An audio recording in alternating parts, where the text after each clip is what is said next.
Good morning. Kathy Shandling, the Executive Director of the International Private Water Association about public-private partnerships. This morning, I had the privilege to be at the Mayor's Breakfast, in which they talked about partnership and collaboration. And I think of potential partnerships and collaboration that can go on with just within the UN system. What can you do at UNDP to help develop a better collaboration with UN Capital Development Fund to help empower sub-sovereign municipalities to be more sustainable in the way they finance infrastructure, implement infrastructure in order to achieve long-term sustainability?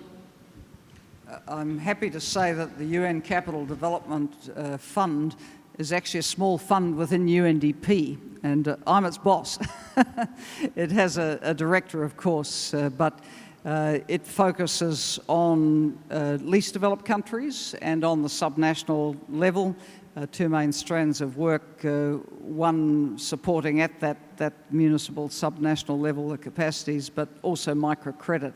So those are, it's two sort of stocks and trade, but very important niche program for us, with some core funding from us and then raising its funding also directly from other donors. About 5 years ago, the Asian Development Bank did a report together with Professor Tommy Koh, where when we looked at the water in Asia, we recognized that the problems are not so much to do with physical scarcity or even lack of funding, but more to do with governance. And you alluded to that at the beginning of your conversation remarks. Governance cuts across various domains. So now, as the administrator for UNDP, what is your vision for the region to really improve governance across sectors, particularly with the ambition to now achieve the newly agreed Sustainable Development Goals? Well, governance is fundamental, and in my last visit to Singapore 3 months ago, I was privileged to give the annual Singapore lecture precisely on the subject of governance, the importance of governance for sustainable development. Because with poor governance, you can't make decent decisions and you can't make them stick, you can't implement them, you can't deliver the services that flow from it. And Singapore is a very good place to be talking about this, because at the outset, from Singapore's independence, it placed a very great emphasis on non-corruption and on a strong expert specialised public service to help it design quality decisions and implement them. When I was here 3 months ago, we signed a letter of intent with the government to establish a new global centre for excellence in public service, and we're advancing that a step further today with the government of Singapore. But we really feel that in development, to make things stick, to make them durable, to make them sustainable, you cannot neglect the quality of governance. You have to make this a huge priority. So that lies at the national government level, subnational, regional, local. Then when you get to water governance at the very local level, the subunit, the small village, again, how you structure who's responsible, who's accountable for maintaining the water infrastructure that has been put in is extremely important.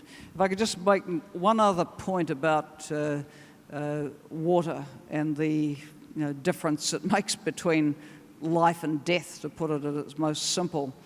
I was in the West African nation of Niger in February, and it is experiencing another devastating drought just 2 years after the last devastating drought cleaned people right out.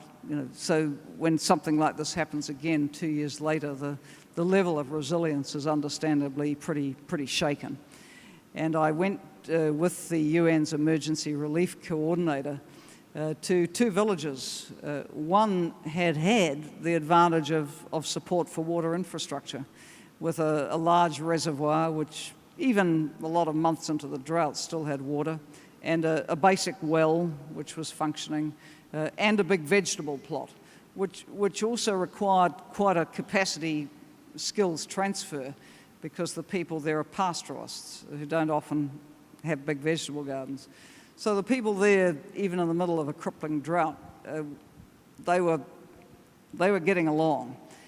drive 10 to 15 minutes to the village with no such infrastructure or capacity, and seeing the very, very distressing sights of extremely hungry and frail mothers and babies was very disturbing.